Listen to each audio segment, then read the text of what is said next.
So I love this picture of you.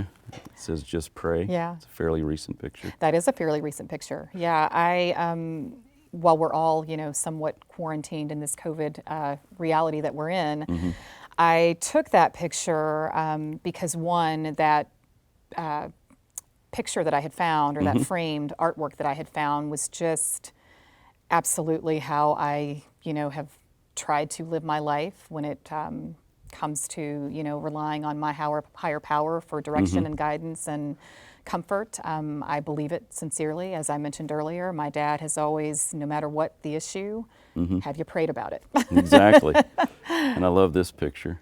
That was when Mayor Fisher had stepped in, his very first term. As we all know, he is in his third term as mayor, but I was honored to have been asked to serve and lead one of his agencies. And I was a first day officer, and we took that photo with him. And that's great. Yeah.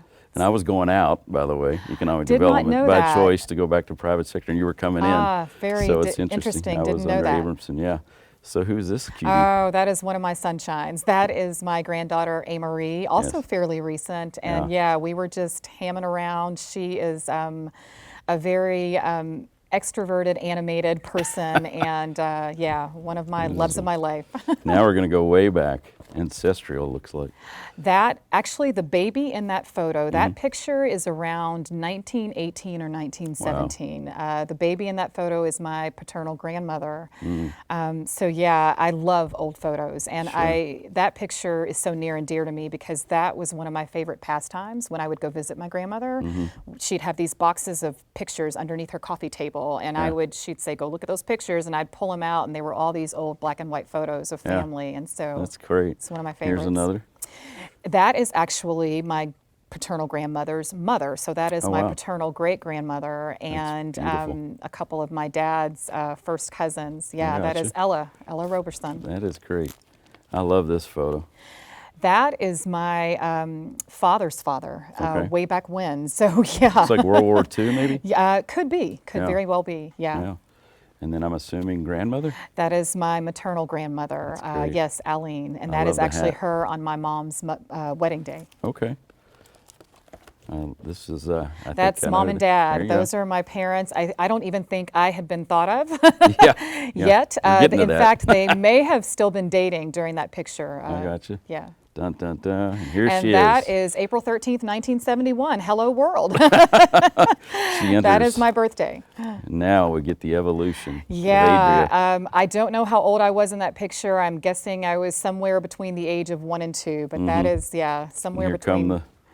Yeah. Yes. That is, I think preschool, not sure if I had hit kindergarten yet, but probably 4 or 5-ish, somewhere in there.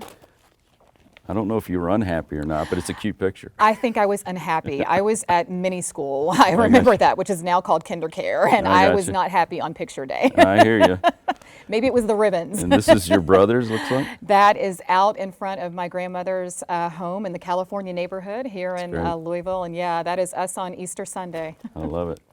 I can't tell what kind of car that is, but I can't either, but I'm sure it was someone's pride and joy. You guys growing up now? We are growing up. I don't know that my brothers would appreciate that picture as much as I do. She said it and she picked it.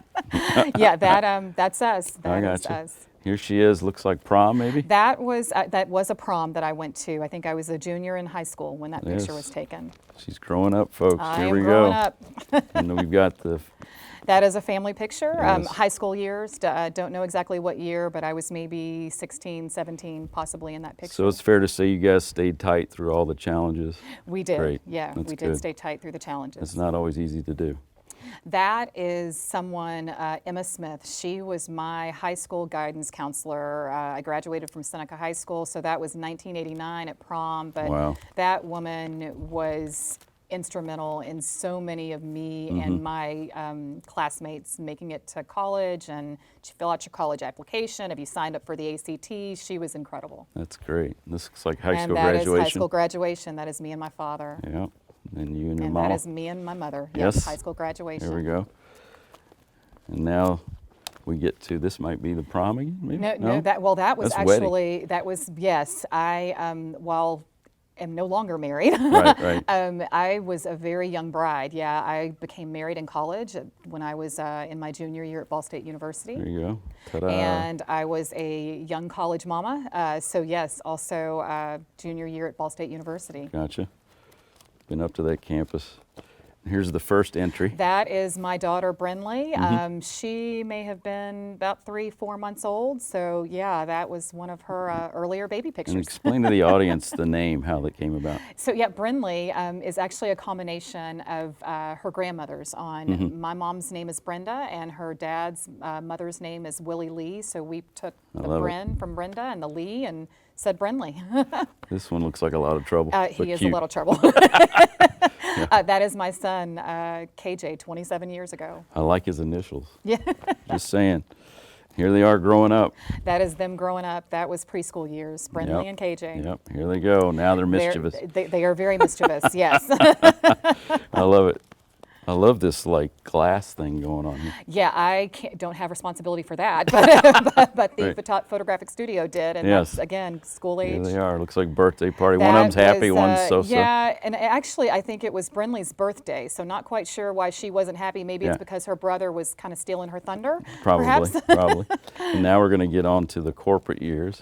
That is Brown and Williamson Tobacco. Yes, I remember those days very well. Yes. Looks like an after party maybe or something. That was a bowling event. That is actually when I had pivoted and stepped into Louisville Metro, and that was our crew. So That's yes. great.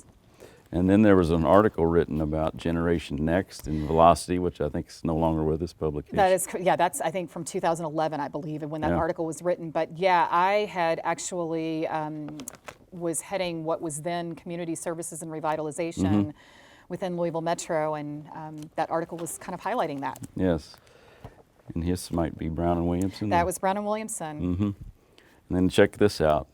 Miss America. I love this photo. It's Well, like, thank you. Bam! I actually had those pictures done when I had published a book of poetry and needed Yes. a picture for the jacket. And we're going to talk about that in a second. So what I bet a lot of people don't know is that Adria is an author. Yes, I have written poetry for as long as I have probably been writing. I used to, as a child, go outside. We had this old pink blanket. I'd sit under a tree and write. And so, yeah, had kept writing over the years and finally decided to publish in 2004. And that was back when publishing books was a lot more difficult than Yes. people that may watch this now, and self-publishing in ebooks, and it's a different experience. It is a different beast. Yes. So I'm just going to read what it's about real quick. It says, "You can't see your reflection in a mirror, but are you truly in touch with your soul? Have you stood as if totally naked in front of an X-ray machine to see just who you are? Have you bared your emotions to understand why you feel as you do? More important, do you know why you are here and your purpose in life? Explore the soul of a poignant new poet that's unafraid." So I wanted to share that with the audience. Thank you very much. Sure. And who might this be? That is Brinley, all grown up. Wow. And this is And that is KJ. good all old grown KJ. up. I like the Yes, name. They are definitely not babies anymore. No. And this is a great picture too. That is them with my parents, actually the day that they were both baptized at church. Oh, that's beautiful. And then there's And that is them as well. that's wild. Yes. It reminds me of that thing on the morning TV shows, where you put the turkey in and it comes out and it's done in And 10 it's seconds. done. Yeah. Yeah. There's a lot more that went into those Yeah. pictures. Yeah. All the years of getting My them to where they babies. are. And then more and then mischief. we have the next generation. Yes. Brinley, those are her two beautiful children. That's my grandson Kai and my granddaughter Amarie, and a That's step beautiful. friend. There you go. And that is Amarie and Kai, and actually one of my other loves in life is my goddaughter Camilla, and that is us Great. hanging I out love at the that park. name, Camilla. It looks like you're having a fun day here as well. We are. Actually, that was the park and popsicles. There you go. And I love this one. They obviously care for each other a lot. She is the apple of his eye. He Really? is her fiercest protector. So, yeah, we'll see how long that lasts when Right, she gets right. to You're right, exactly. When be a little bit older and doesn't want her brother Exactly. around. Well, I appreciate you sharing those with us. Yeah. Now, you've brought an object that kind of captures who Adria is. It's right here if you want to grab it. Yeah. And talk to the audience about why you chose that. I chose this lantern. I had actually was exiting a position, had made the decision to move on, and I had a very dear friend and colleague who gave this to me as a parting gift, but actually wrote me a very personal, touching note along with this gift, and explaining why they chose a lantern, and just said to me how much of a light I had been in just the work that I had done on behalf of individuals and families for the state, and just really encouraged me to never let that light dim in any way. And so it just meant something to me, the symbolism, and I think it is so resonates so strongly because it is how I have tried to live my life, which is to make things better for others. So yeah.